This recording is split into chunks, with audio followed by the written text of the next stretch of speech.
Untamed is going to be untamed. It's going to be a little crazy. I want to talk to my people. I want to talk to my brothers and sisters. We can have grace and humility in how we interact with other people. Oh, hot dog, look at you. And nobody talked about what's really happening. And let's have conversations about what truth is.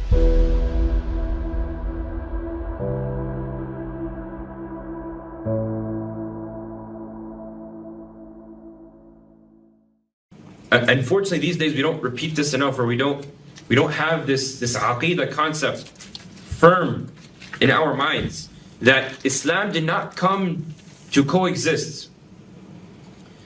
Islam Islam la yu'la. Al-Islam ya'lu wa la yu'la alayh. Islam is raised high and nothing is raised above Islam. We can't think of Islam that it came to live with these other religions, in the sense that Islam is a religion amongst those religions, and they have a share with the truth, and they have a share of justice, and they have a share of, this worship of Allah, the correct worship of Allah subhanahu wa ta'ala. Islam came to correct all of that. Islam came to remove the oppression of all those religions, and it is the only truth, and it is the only way to justice. Hi everyone, Patrick here. And what you heard right there was Palestinian Islamic scholar Mohammed Nasariat in Chicago talking about what Islam is doing here in America. Oh yeah. Hi everyone, class is in session today. Joe is out. He's at a speaking engagement for the governorship of Colorado. He will be back in chair tomorrow with an awesome guest. And yes, Jeff, I mean Joe and a guest, not me trying to tease you to come in tomorrow and me be in the chair. No, plan is Joe in chair tomorrow with an awesome guest, just so you guys know that.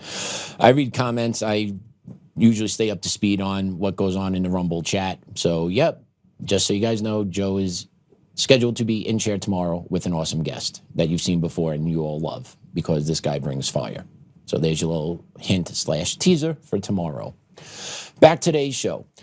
That's what's going on in America. That is a silent war that is going on, right? It's the infiltration of America. It's happening, right? We did it through the open borders, but now this infiltration is happening a little bit differently, a lot through the H-1B1 visa process, also through the illegal immigration that took place under Biden. These people have come in and now are entrenched and have not been removed yet, right? And they're creating their conclaves here in America, where they are looking to impose their dominance. And you heard it from this gentleman himself, from Muhammad himself, right? We don't basically live with other religions. We're superior. We're not here to coexist. We're higher than others. Our religion is better than the rest of yours. And they're here to promote that type of mindset here in America. And us as Americans, we're at fault for this. We're at fault for this. A lot of it because for a long time we were caught off guard. That if we resisted anything differently to the American way of life, Christianity, speaking English, assimilating to American culture, you were a racist. You were branded a racist for a while. And Americans didn't know how to deal with that. So they kind of retreated and sunk back in and kind of, okay, maybe I am, maybe I am, maybe I am, maybe we should. Maybe this thing of inclusivity is a good thing. Maybe this multiculturalism and bringing in all these other people from different parts of the world, regardless or not if they want to be here in America because they love America or because they want to be in America to destroy America, or they want to be in America to take advantage of America. All that stuff doesn't matter. We just need to just make sure we have all different types of color and religion all together here in this country, because that's what's best and that's what happened to us. And us as Americans, the ones that were here while this was happening, kind of just let it happen because we didn't know how to resist and we didn't actually understand what was occurring to us, which is basically the domination of America by our own political elites through this process. Like, that's what's happening here in America. It's took me a while to understand that, but it is blatantly happening here. And yeah, we get our deportations, this, that, criminal, illegal aliens, this, that, and the other thing, right? But that's a small snippet of what has been brought into America over the past 4 years under a Biden, but also under Obama. And if you go back even a little bit under Clinton, Bush as well, that all these things were occurring. And we just allowed it. And now it's just building momentum. And now, poof, it's here, where you have majority Muslim communities in the state of Texas. You have a Muslim mayor in New York City. right? These aren't isolated incidents. Like, it is happening. You have mosques being built throughout this country. You have Muslim organizations building up, buying up abandoned churches, and then turning those churches into Islamic strongholds and centers of their community. The face of America is changing more rapidly than I'd like to admit, but it really is. And you have this specific group of people, these Muslims that are coming into America that don't want to assimilate, that don't want to be here for American values, but actually what they want to do is actually beat down America and conquer America from within. And if you've been paying attention to our specials that we've been doing with B, we have shown this and how it works with these NGOs and these other individuals that are funding this mass migration into America. And then, you know, they came over illegally, and now you have the visas and refugee status, asylum seekers, right? Throw all these different names around and all these other different things, and you get a mass, millions of people coming into America. It's like the Wild Wild West. And here we are as Americans living with this every day. And let's be honest, there's different reasons why people came to this country. Okay, we have seen that play out over the past couple of years. Some people come here to work for a better life. But sadly, I believe less and less of that is true. Majority of what I'm starting to see coming here are people that come to America to take advantage of the system, commit fraud, collect entitlements, and then when they get that stuff, send a portion of that money back to their home country. Not even keep it here, not even spend it a month, right? They actually take that money and then head it back, right? And that's American taxpayers' money, because we're giving all this stuff out to these people in forms of entitlements. So that's our American taxpayer dollar that goes to them. And then some of that money then goes back over, right? And we saw that with the Al-Shabaab funding going back over from Minnesota's fraud, right? They're legitimately funding terrorist organization with our own money. And yet there's still no massive arrest. So go figure. Right? And then there's another group of people that come here to America, right? And honestly, this is a part of it, the Islamification of America, where they come here to America with the sole purpose of spreading their faith, religion, and conquering America from the inside. They tried dominating America, tried killing America. Remember the plane attacks, September 11th, right? The Muslim attack on America, the Islamic attack on America. Wasn't successful. So you need to go back to the drawing board. How else can we fight America? How else can we defeat America? Well, align yourself with the communists, and here you are. The infiltration of America, right? All these different arms working against each other. And a lot of this is being done by our politicians. Now, whether our politicians are doing this because they're financially benefiting from it, probably. Are they just willful ignorance? Yeah. Why? Because they're benefiting from it personally, either getting board appointments, getting contracts, getting kickbacks, getting their family members on other boards, right? The gravy train, gravy train. And who gets sold out for all this? The American people. Who gets put in a more difficult spot? The American people. Because special interests dominate what goes on in America. The American people don't. What the American people want is irrelevant. What matters most to our people in charge is what's lining their pocketbooks and how can they cement themselves and their family members for a better future for themselves, not what's better for the American people. But with that being said, if they actually took at and looked at what I could do for the American people and benefit the American people, they themselves would benefit as well. But the problem is you don't want everyone to benefit. You need to be part of that have and have not group. And that's what we're seeing firsthand, right? These politicians don't want to make America better for themselves. They want to make it better. I'm sorry, they don't want to make America better for us. They want to make America better for themselves. And what that looks like for them is entrenching themselves with money, pushing their ideological nonsense, creating mass chaos, all while they create their wealth and pass down their livelihoods and their money incomes to their generations, that they're not going to have to deal with what actually goes down on the ground level, right? More and more, it seems like America is just in a world of hurt, and the more we got to talk about, the more we have to unpack it, the more we need to understand it, and the more we have to fight back and push back against it, right? And we're talking about the Islamification of our society, but we're also, right, this month, I believe it's Ramadan month. Now, if you're listening and you have students in the public school system, I want you to do yourselves a favor. Ask your kids what your school is doing for Ramadan. Because most schools are actually setting up prayer locations for Muslim students within their schools so that they could practice their faith. I thought that was a huge no-no. I thought separation of church and state was a real thing and you had to abide by that. But then I started to work out here in Colorado. And then I started to see what happens during Ramadan month when Muslim students are allowed to miss class to go pray in different areas of the school, auditorium, counselor's office, conference room, what have you, but you're not allowed in there to watch what happens because, you know, you're not practicing the faith with them. So those kids are actually allowed to have areas of the building unsupervised to practice their faith. But yet a teacher cannot hang a cross in their room. But yet a teacher cannot have a Christmas tree in their room to celebrate Christmas. Why? Because it's the destruction of the Christian faith and the destruction of American values, what the school system wants. Right? It's a whole concept of indoctrination. You beat down the Christian teachers that are still there while still promoting religious beliefs for your Muslim students. How is that appropriate? How is that fair? I'll tell you how it's fair. The school districts don't care. And school boards say, basically, in the name of inclusivity, we need to give these spaces for our Muslim students. And then you as a white teacher or a Christian teacher that is looking to promote your faith, even though you're not praying, but you're going to hang a cross in your room. Nope, because you're going to make some kids feel unsafe with that in your room. Not welcomed. And that's the language they use. Tell me I'm wrong. Any that works in school districts, tell me I'm wrong. Anyone that works with kids and in schools, tell me I'm wrong. That is the language they will use. That's going to be considered offensive. The cross, Jesus nailed to the cross, is going to be considered offensive to a Muslim student coming into your room. Therefore, your cross needs to come down. In the same time, we need to make sure we provide safe spaces and prayer spaces for our Muslim populations during Ramadan so that they feel more welcome into the school system. How does that make sense? It doesn't, but that's the thing. Logic and rationale does not exist with a communist agenda, but that's what they keep pushing. And if you don't believe me with all this, what I'm saying about the Islamification of our society and in our school system, listen to this clip from this father out of Wiley, Texas, about what's going on down there. Texas.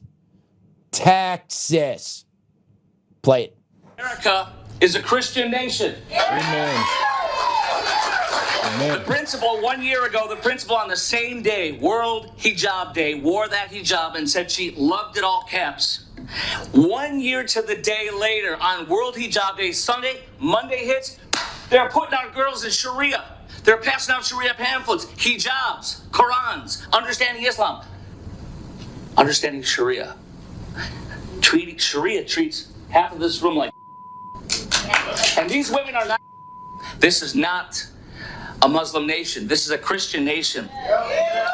That principal knew what she was doing, and I am not believing that was one or two people at that front desk. Fired the principal. You tell the parents, don't go online to get information, but what did they get online? Marco told the truth. That's where they got the information, and you did. Online. Telling us not to go there. This was dawah. Muslim proselytizing, dawah. It's like me as a Christian going into a school and witnessing to these kids. You want me to do that? Let's go. That gentleman is 100% right. That's taking place in Wiley Independent School District down in Texas. And yeah, 2 years in a row. 1 year was Hijab Day, where they handed out hijabs to students coming in. And then this most recent trip through, they were talking about the Quran and handing out Qurans and hijabs and pamphlets about Sharia law during World Hijab Day. That is happening in Texas. Now, that gentleman, great job standing up. But what he's going to happen to him is he's going to be labeled a misogynist, Islamophobe, racist, because he's speaking passionately. And that's what happens with us Christians. This is what happens with us white Americans, is that we express ourselves because we're frustrated, angry, and we speak with our emotion. Now, everything he said was great, but I guarantee it's all going to fall on deaf ears because they're going to say angry white guy, kind of like what they say about me on TV sometimes. We're not angry white guys. We're passionate. We feel it. We're tired of seeing it. And then when we stand up for ourselves, we're told, no, you're racist, go sit back down. Right? It's a never-ending cycle. But that's going on in Texas, where they're passing this stuff out to kids as they go into school. But once again, separation of church and state doesn't exist here. No, it only exists if it's a Christian faith. Right? You can't have the 10 Commandments on the walls in the schools anymore. They used to do that way back in the early 1900s. They used to have the 10 Commandments, right? Even if you were a kid in class dozing off, you would actually look up and read and still learn something. But you can't have that in there because that's oppressive. You're forcing your religion on kids. You're having your cross hung up. You're forcing religion on kids. You're worshiping Christ's birthday, right? But yet Muslim faith can do all this in our school system, and there's nothing about separation of church and state there. Tells you all you need to know. Tells you all you need to know. And the Muslims don't hide what they're doing, right? Now that they're here and they're unified and they have some political capital, some cities are in control, some local city councils are under Muslim control. They're flexing. They're going out in public and letting you know, right? A couple months ago, we showed you a clip down in Texas that you had an imam walking around to local stores saying you can't sell alcohol or meat because it's against the Islamic faith, right? They're out there flexing. Well, they're also flexing in New York City. Here's a clip from a couple months ago of Muslim prayer in Times Square. هل جزاء الإحسان إلا الإحسان فبأي آلاء ربكما تكذبان ومن دونهما جنتان فبأي آلاء ربكما تكذبان. Totally normal. Looks like Mecca, but that's Times Square, New York City. Actually, they don't even do that in Mecca. Muslims typically don't pray outside in their home countries. They typically go to the mosque and keep it inside, which I find funny that they're actually doing this here in America. Why? Because they're exerting their dominance. They're seeing how much we're willing to take as Americans. Imagine if you had thousands of Christians show up for a call to prayer action in Times Square. You know how fast that would be shut down? You know how fast that'd be shut down as a symbol of hate and oppression? But that's supposed to be celebrated and encouraged. Why? Because it's part of the political game that's being played here in America. They have mosques. They can go pray at their mosques. Just like they say we have churches, we need to go out churches. Jews have synagogues, they need to go to their synagogues. But yet the Muslims can go out there in public and flex. And if you haven't been paying attention, they've been doing this in Europe for a while now. They've taken over churches, outside of churches, and done this as a symbol of we are here. We are not going anywhere. We are conquering you. There's also videos, if you scour the internet, of hundreds of Islamic men all throughout European cities at their gatherings beating their chest with no shirts on, right? That's another form of intimidation. They're saying it's their culture, it's their prayer. No, it's another form of their intimidation because you don't see this stuff happening in Middle Eastern countries. They know exactly what they're doing here to us Americans, and us Americans continuously allow this to happen. Our leaders allow this to happen. Our leaders allow this to happen either selectively or not selectively, either by willful incompetence or just turning a blind eye. They're allowing these things to happen over and over again, and the face of America continuously is changing. And us as Americans are told, shut up. This is where we're going. Too bad. Mind you, this is while we have a Republican president, a Republican Congress, and control over the Supreme Court. Can you imagine what it will look like when we don't have those things anymore? What is that going to look like? How more of these things will occur? How much more of this Islamification of America is going to take place? And I'm not making this up. Okay, we're going to play a clip now. This is a woman reporting out of Texas of what she's noticed about the H-1B approvals, right? And you have, here's a name that you should pay attention to because it's an attorney down in Dallas, Texas, that has brought in, I believe, 1.1 million H-1B visa applicants. 1.1 million. From 2024 and 2025, this one lawyer alone has approved that many of them. Check this out. Remember this map that shows a significantly larger amount of H-1B visas here in Texas than anywhere else in the country? Well, this is Chand Paravantanini. He's an immigration lawyer here in Dallas, Texas, and as of 2024 has approved over 400,000 H-1B visa applicants, and as of 2025 has approved over 700,000 H-1B applicants in Texas. Now, you're probably asking yourself, where do these people work? Do they work at places like this? cute little 4-bedroom, 3-bath houses that are registered to 66 H-1B applicants. They apparently run a tech company out of this house. This isn't just happening in Irving. It's happening in Irving, Plano, Las Colinas, Frisco, McKinney, Prosper, and more. Because North Texas has been completely overrun and overtaken by both Muslims and Indians. I passed my first mosque the other day. That was interesting. And you'll be glad to know that there's over 67 of them in the North Texas area. You gotta ask yourself, how many fraudulent businesses are you walking past? Because they receive government funding. And do you want to know where that government funding comes from? Your tax dollars. Every time you go to work, money gets taken out of your paycheck, It goes to them. So how about that? A lot of that's not being discussed, not being out there in the public. Good for her for making that video. But it's true, right? She said 66 H-1B visas are registered to that 1 4-bedroom house. How's that possible? Scheming, fraud, scamming the system. And this lawyer in Texas by the name of Chand Pavatanei is responsible for this. So this dude has approved 1.1 million H-1B visas to come into the Texas area. Sounds like they're making a fraud. Sounds very similar to what was uncovered with the Somali daycare operation in Minnesota. And this is going on in Texas. So you have a different type of group now coming in to America, the Muslims, that are looking to take over. And we have our own people inside. This lawyer here is willing to just rubber stamp these applications to get them in. I'm sure all these people come in here because they want to do well. They want to live the American dream. They want to assimilate to American culture.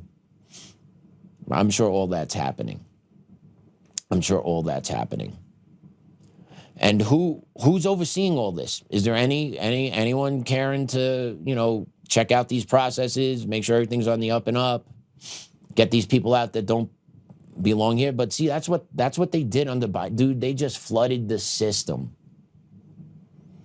That was the playbook under the Biden administration, was just flood this system over and over. Millions and millions and millions of people come in. Yeah, you get a couple 100,000. I got 8 million in reserve over here. They didn't care. That's why they just busted the border open. That's why I remember that video. I remember early on in the Biden administration, maybe 6 months in, Governor Abbott said, "What the hell are we doing here?" He tried building a razor wire fence to prevent, and it didn't make its way through the courts yet, but he was trying to prevent the flow of illegal immigrants just coming across the Rio Grande. And what did Mayorkas and Biden do, those traitors? They brought heavy machinery equipment down there, and they actually tore those barricades down. I remember watching that on TV. They legitimately tore those barricades down.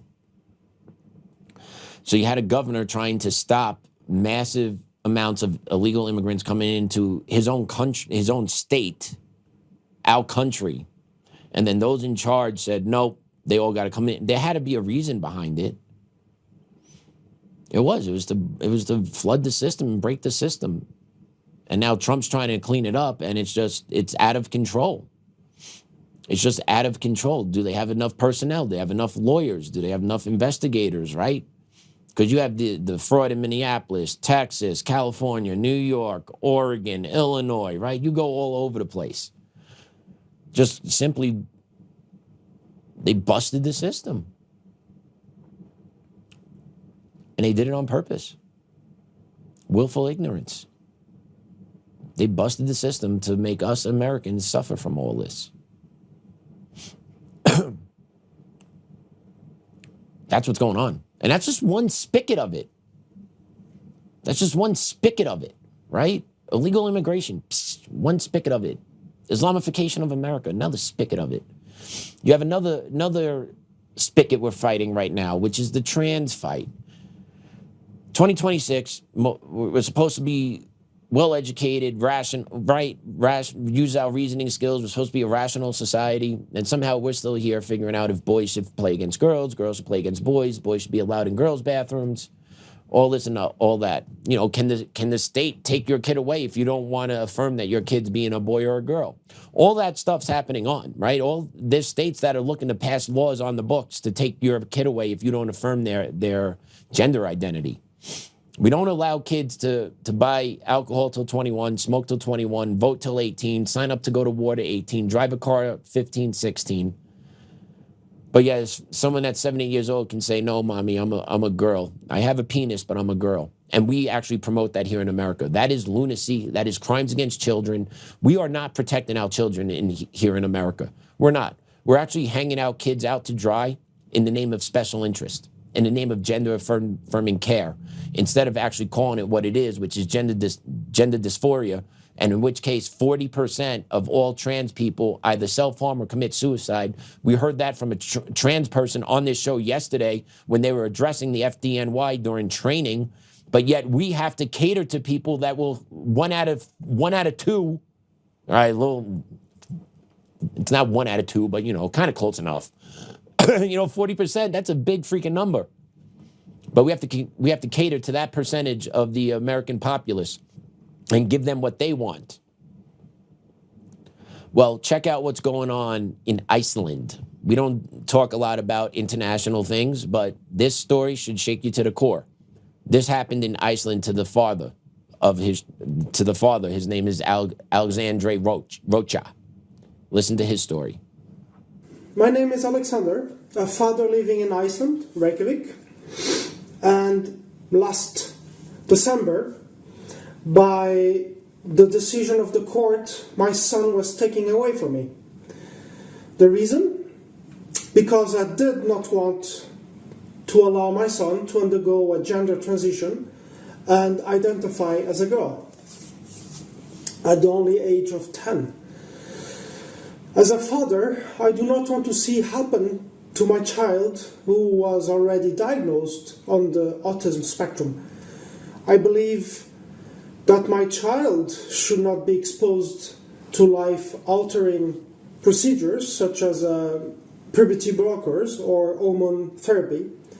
These things will alter drastically his body, but also his mind. I have not been able to see my son in months, and my family is absolutely devastated, as you can imagine. Because of this, I'm not able to be the parent that I know I am. Today, I'm fighting to appeal this court decision and win back my child. No parent should go through this. Children deserve to live free from radical gender ideology which pressure them to make life decisions they don't even understand yet.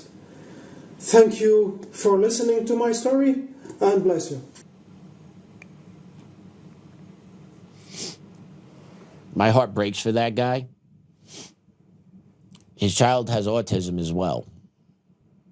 So there's a disability there. And the state knows better than this father does. This is Iceland. They took his kid from him. He has to go and appeal the state in the court. Do you really think this guy has a chance? I hope he does, but I doubt it. Because we see what this ideology does. We see what's the purpose of this. The purpose is now this father is the sacrificial lamb in Iceland. This is going to be the father that every other parent is going to think about when their kid starts questioning their gender. They're going to say, what am I going to do here? I have to affirm this, otherwise I'm going to be Alexander. Right? It is so sad. And all parents should be allowed to raise their children as they see fit. Who is the state to determine how you raise your child? Are you equating not affirming a child's gender to beating and starving a child? Because that's a reason why you should take a child away from a parent. You know, you're physically beating the kid, you're starving them in inhumane living conditions, which does happen here. I'm sorry to say that. It does happen. I've seen it happen to kids in the system. It's a real thing. That doesn't get talked about enough also here in America, but that's a real thing. But now that also means I have to affirm my 8-year-old kid, 7-year-old kid who has autism, or 10, I don't know how old the child was, but I have to affirm what their gender, what they want to identify as, otherwise I risk losing them forever. Where's your right as a parent to raise your kid the way you see fit? It's being stripped away, and that's in Iceland, and that's coming here in America. Colorado has laws, has bills looking to do this. California has bills looking to do this. Oregon, Illinois, they're out there. No state officially has this on the books yet, to my knowledge, but there are bills making their way through the state house. Of course, they're making its way through the state house now because we have Trump in charge. So you have the radicals that want to Trump-proof themselves from Trump's policies. So once again, who are the states to say they know better on how to raise someone's child? They're the ones who say they do, so therefore, all hail. You guys are in charge. We do what you tell us to do every day. Yeah, that's the politics of transgenderism. And then you also get the spillover into the school systems with transgenderism, right? We've shown it on the show already. The mixing of these male against females is not appropriate. It's wrong. We all know it's wrong. It's unacceptable. But yet somehow we're still here talking about this all the time. We're here debating this all the time. Why? Because you get people like this that are in charge of the National Educators Association who approve of gender-affirming care. Here's Becky Pringle, head of the National Educators Association, the largest teachers union in America. Depending on us, rise up, NEA, hold on, don't let go of anyone's hand. There you go. You have a crazed lunatic just screaming at the top of her lungs about whatever the hell she's talking about up there at that point in time. Like, she is a moron. Okay, but she aligns with gender-affirming care. She is anti anything that President Trump or the Republicans want to do in education. Fine, so be it. But if you actually take a look at like Democratic states or performances in deep blue city and deep blue states, they don't do well educationally for the most part. Out here in Colorado, the Dems have dominated education and dominated State House for 20 years. The education out here is in the toilet. Reading, math scores below 50%. Same thing in California. Same thing in Illinois. Right? Like hard blue states for a long time, their education systems, pretty much all of them, suck. Why? Because they don't promote education. They promote political ideologies. Transgenderism, hate America, DEI, critical race theory. That's what embodies the education system on a national level here in America, and it's through organizations like the NEA. Those people are in charge of the teachers' unions here in America. What do you think you get from the teachers' unions? Same shit.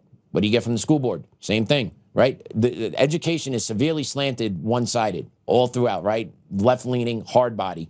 And yet, white conservatives are the problem in the education system, even though the education system has been dominated by left liberals for at least a generation. But if you actually speak this way and say this way with factual tones and actually have discourse with them, I guarantee Becky Pringle would drop to the floor and start screaming and call me a white supremacist because I'm hitting her with facts, not emotion.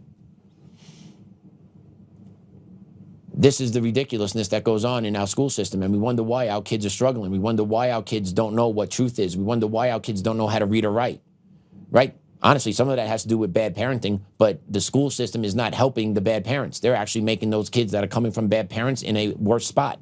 And they're actually taking kids that are coming from good households and turning them upside down as well. The school system is completely off the rails. And we had the ICE protest. We still have ICE protests going on throughout the country. School districts allowing kids walk out, protest here, vandalize that business here, stop traffic here.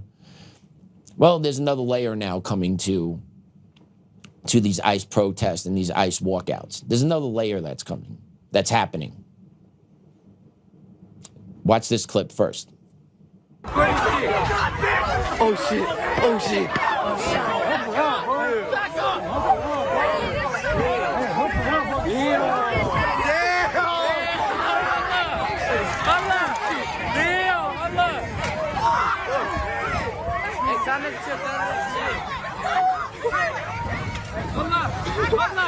Nah! Oh shit! Oh shit!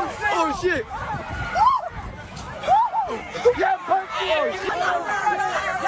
Oh shit! Oh damn!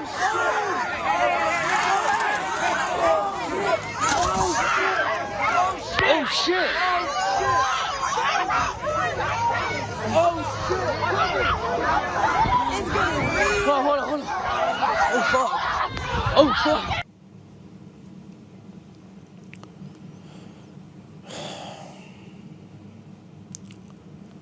That's out of Kansas, Olaf, Kansas. I don't know if you were able to piece all that together, but what's starting to happen now is you have pro-America, pro-ICE Trump supporters that are students that are getting tired of seeing these ICE protests, and they are silently having their own protests when the ICE protests are occurring. They're making their own signs like, hey, ICE is good, we love ICE. Those students got the hell beat out of them by their fellow students that were doing the walkout. So now what you have going on in the school system is you have students being targeted for their political beliefs. That's where we are. And why is that happening? Because of the rhetoric and what gets preached to the kids in the school system, from the school teachers to the school administrators to the school boards to the NEA presidents, to the NEA president. It's okay to punch a Trump supporter. It's okay to get in their face. And now what you had two students basically jumped by a whole group of other students that said, basically, screw you. You like America? We don't. And they just beat the hell out of them. While mind you, there was no school supervision, no help, no nothing for anybody. Eventually, people in the vest show up. It looked like the school was across the street. But yeah, that went on for a little bit.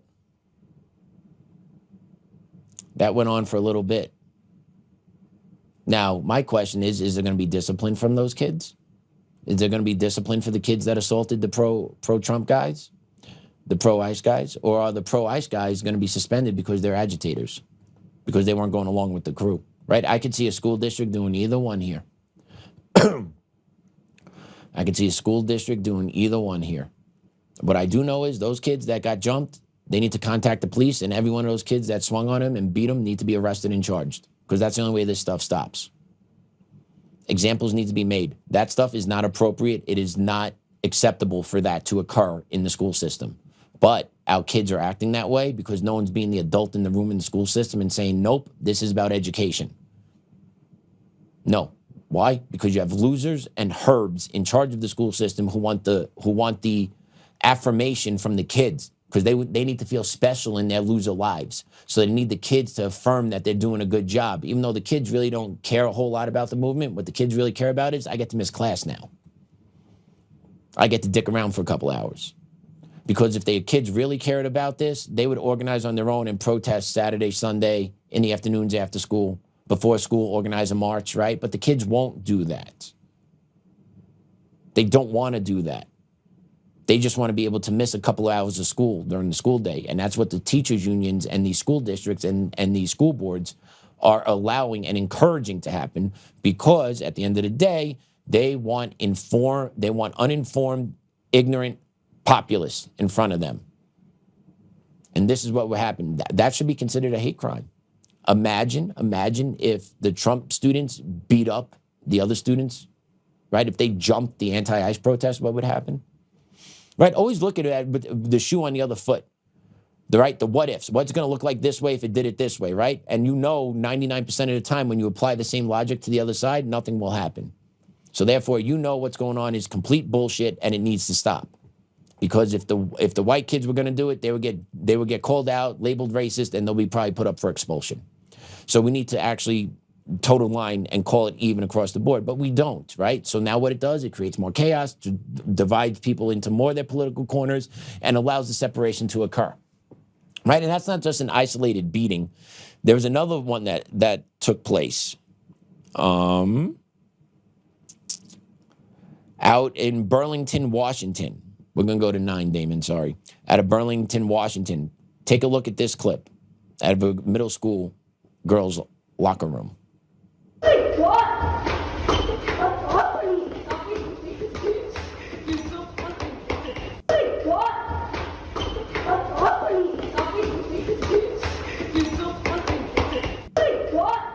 So yeah. So that came out of Burlington, Washington, and allegedly what there was, 2 girls were beating another student who refused to tell them if they supported Trump or ICE. Why is this going on in schools? Because it's become an issue amongst the kids, because the adults have made it an issue amongst the kids.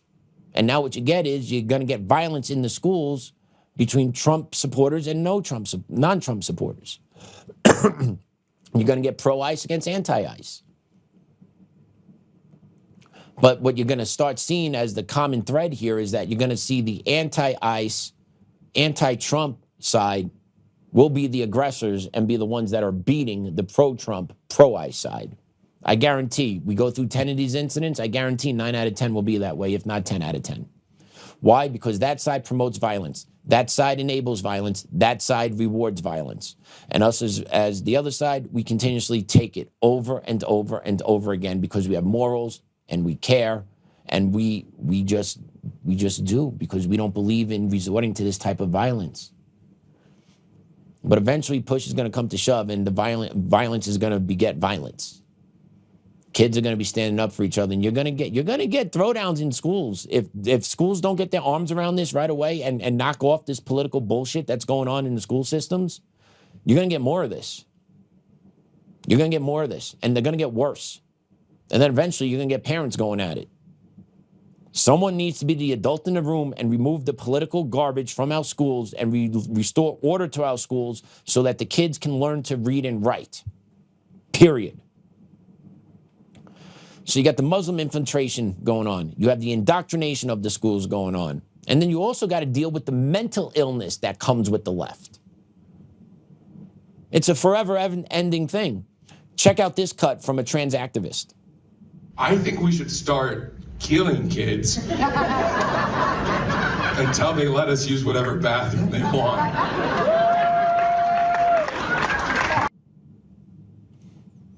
Do you hear that, sick bastard? Do you hear the sickos in the audience that are cheering? If that fat bastard didn't realize, that's been going on for a couple of years now. It's a trend from the trans community that they will target and shoot kids. That's not something to joke about, but they're willing to joke about it. The 40% that are willing to kill and hurt themselves think they have the moral high ground here to say we will kill kids if we can't use the right bathroom. What sane world are we living in? What sane world are we living in? What sane world do we allow that to be said? What sane world do we allow boys to compete against girls in middle school and high school? What sane world do we allow grown men to go into restrooms with grown women? In what world is this sane? That's not a joke. He means that. I wouldn't be surprised in 3 to 5 years down the road, you'll see him being perp walked for shooting kids. Because they're prone to violence, because they have mental disorders that actually don't get treated, they get affirmed. So they get to believe, they keep believing what they want to believe, and they believe that it's true. And therefore they can act on that truth. All done on purpose. And if we're going to talk about trannies and trannies competing against boys competing against girls in sports in high school, I got a real simple solution for everybody. I got a real simple solution to make sure boys compete against boys and girls compete against girls. And the trans don't get offended. Ready for this? Every state create a trans athlete category and let them compete against each other. Let every tranny in the state of Colorado in the high school level, because we allow in high school, you could have hell in 8th grade on a varsity sport, 8th through 12th grade. If you're a tranny and you want to compete in wrestling, sign up and you compete in the statewide district tournament for trannies. Same thing with softball. Oh, there's not enough? Well, then I guess we don't field a team. Or if you want to do cross-country, track and field, statewide competition, one pool for your trans athletes. You allow the girls that want to be girls to play their sport. You allow the boys that want to be boys to play their sport. And you allow the ones that have the mental disorder to play against each other that way as well. Everyone wins. Has anyone ever proposed that as a solution? I don't know if I've heard that or not. Maybe I haven't. I'm just bringing it up. I don't really think I've heard it. But if states really care about trans rights and at the same time you want to protect women, this is your only solution. You create one category throughout your entire state, and that's your tranny category in the high school level. And I guarantee you, you'll get public support for this. The people would say, all right, I'm down for you to use my taxpayers to have this, as long as you keep this shit out of the sports that my kids are playing. And you allow the ones with the mental disorder to compete against each other, that's fine. I guarantee the majority of Americans will actually promote that. So that's my answer to fix the training and sports competition. Just create its own pool. Oh, well, it's not enough. Well, then find a different sport or just give it up. But this is the solution here. Instead of subjecting our women to the treatment that they're getting in these sports competitions, being sexually assaulted and abused by stronger men. Sorry, that's the truth. It's got to stop. So that's the solution. Categorize them, one category, statewide, right? Hey, if you got to travel 5 hours, that's fine. Well, hell, dude, the taxpayers will pay for a coach bus to make sure that kid gets there comfortably, just so it's not competing against another female athlete. And I bet you have that go on for a couple months. I bet you everyone will stop doing this stuff because, oh, it's not fun anymore. It's not cool. I don't like this. The people I'm competing against are weird. Watch that happen.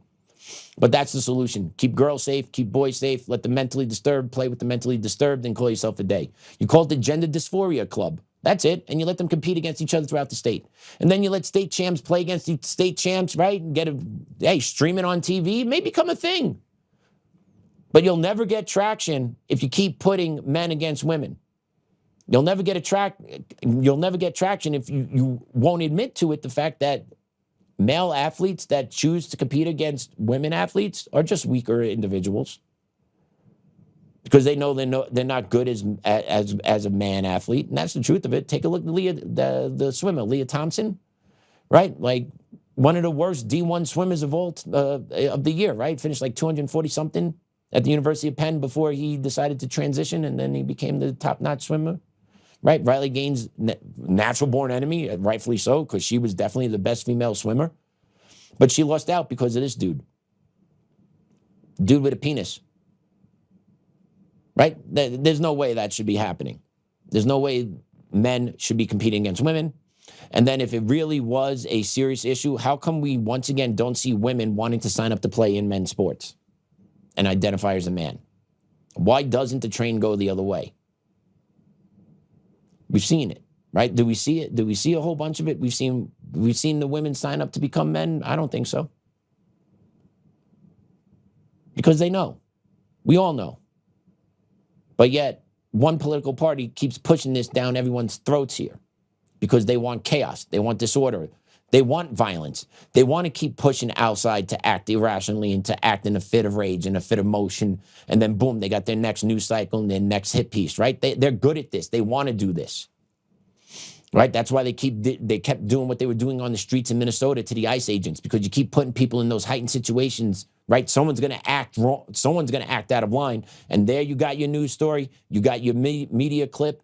You got them, right? And that's what they do with the women and men's sports. They're waiting for a parent to run onto a court and assault a child. They're waiting for that.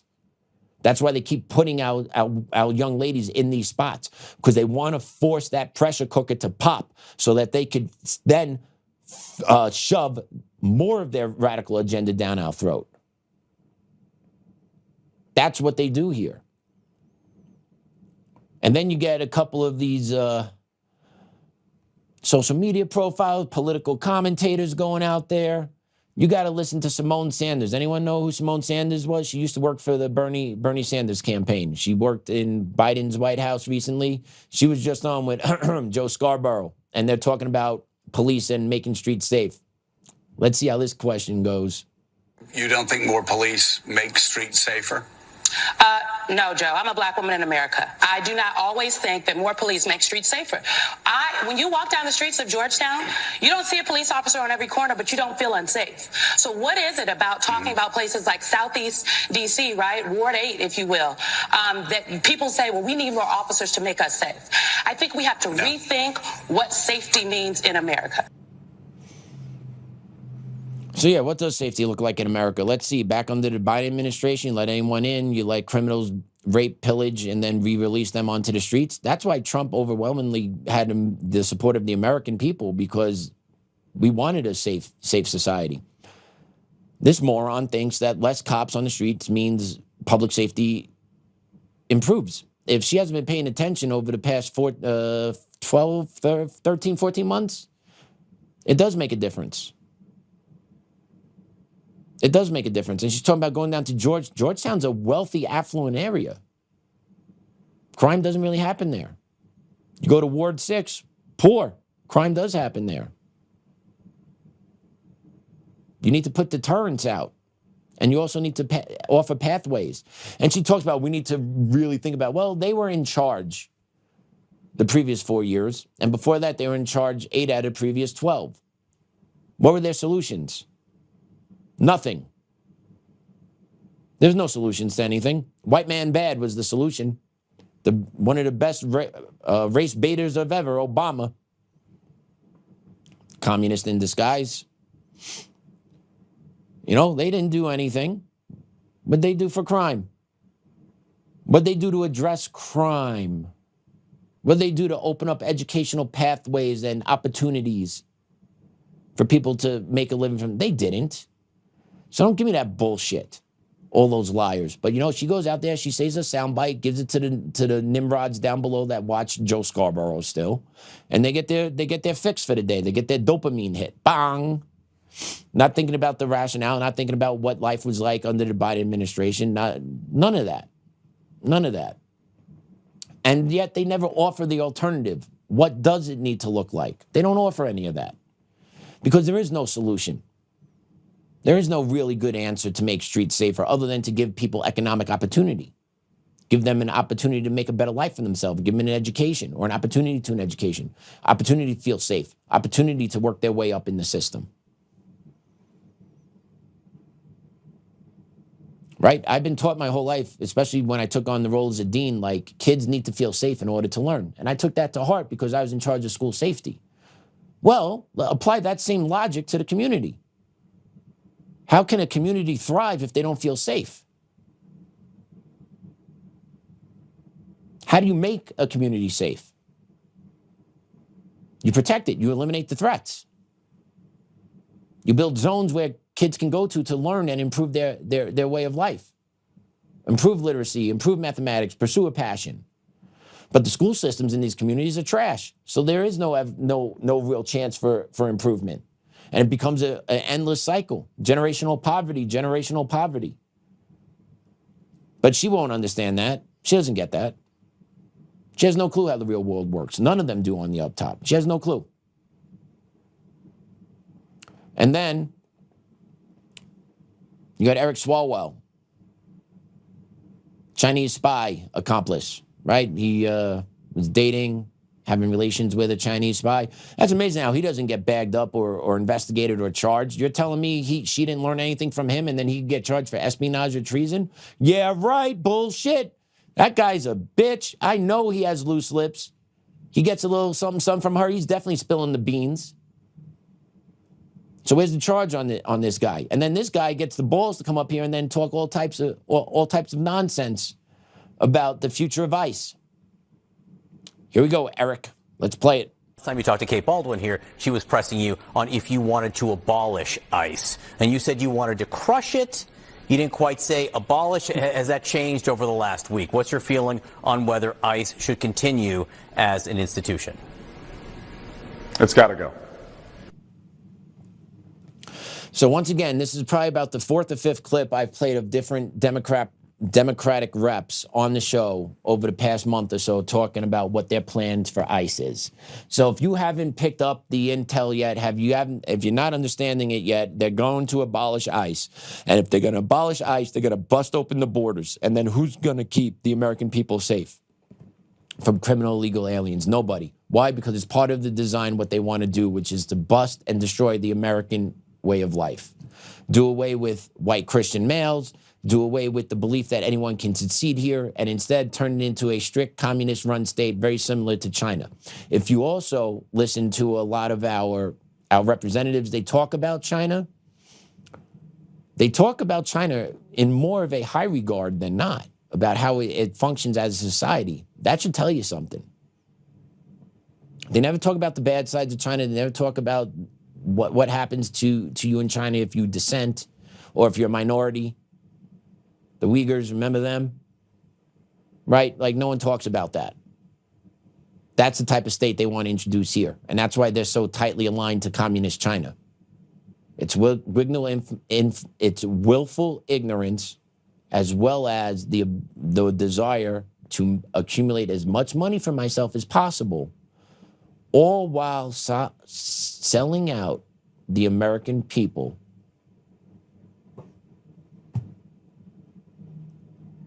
'26 America.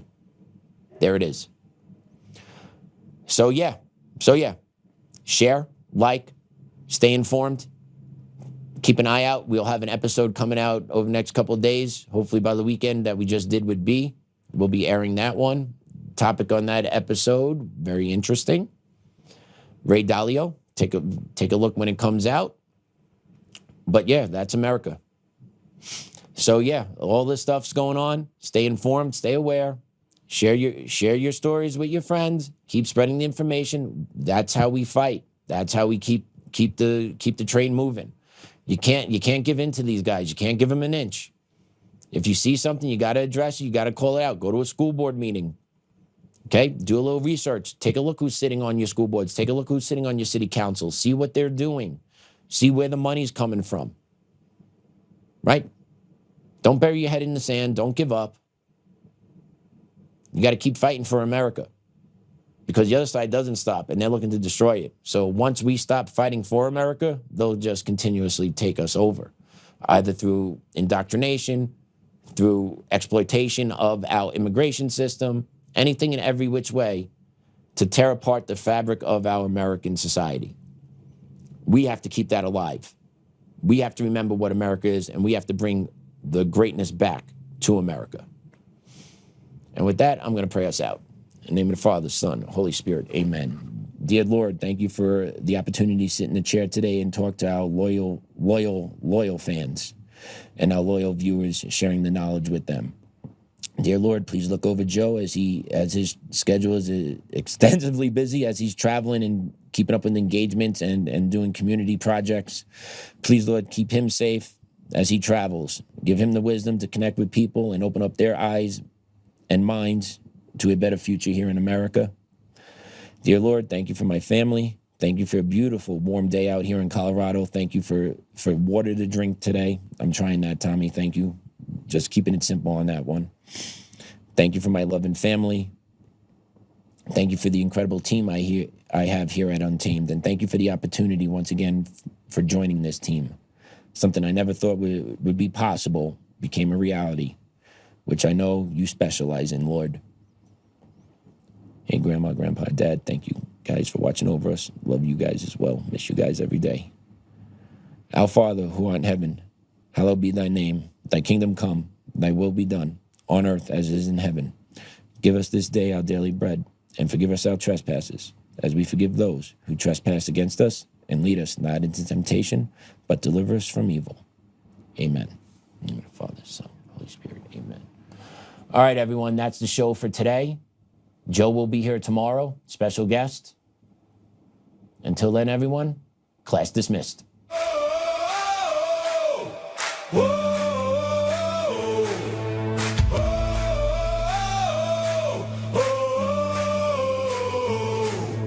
Rising from the fight for the forgotten and the free, exposing rigged machines, Kuma's life.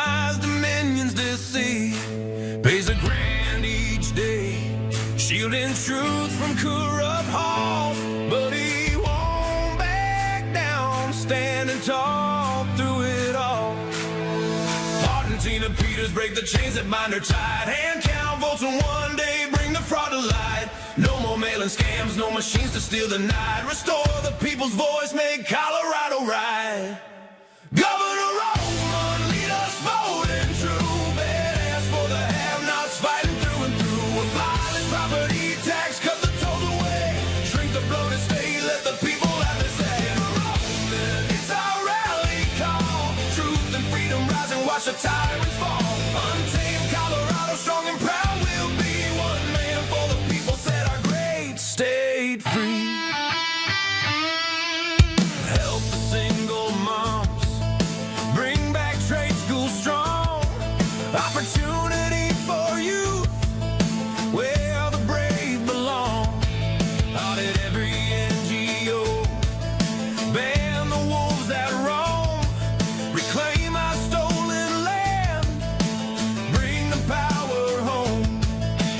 Eric Coomer's fraud dominions, rig design, expose the stolen votes, cross a dangerous line.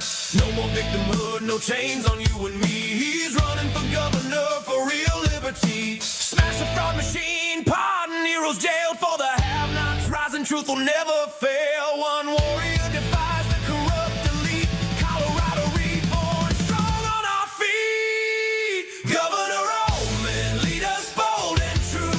Badass for the have-nots, fighting through and through. Abolish property tax, cut the tolls away. Shrink the bloated state, let the people have the say. Governor Oltmann, it's our rally call. Truth and freedom rise and watch the tyrants fall. Untamed Colorado, strong and proud, we'll be one man for the people, set our great state free.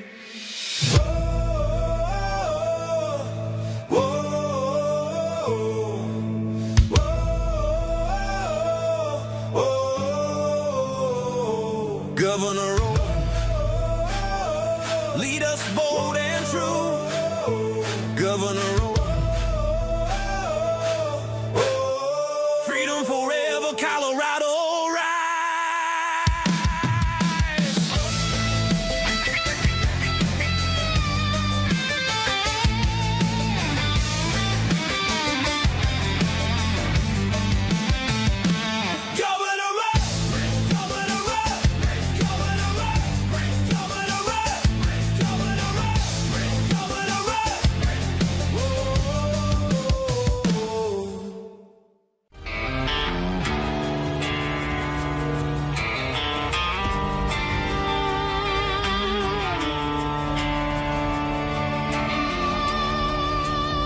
Rise up untamed, in the heart of the fight where the wild ones roam. Joe Oltmann's calling, bringing truth back home. From conservative daily to this untamed fire, we shatter the silence, lifting spirits higher. No chains can hold us, no lies can prevail.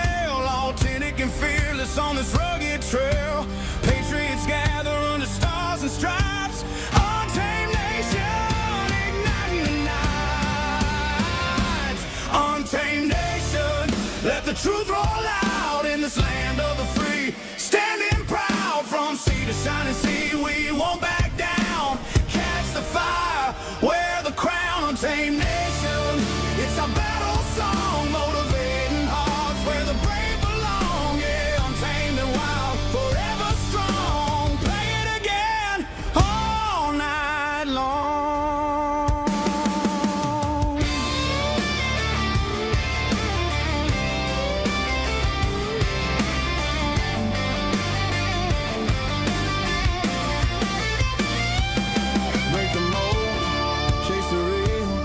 No more games, time to heal. Joe's voice leads the untamed crew.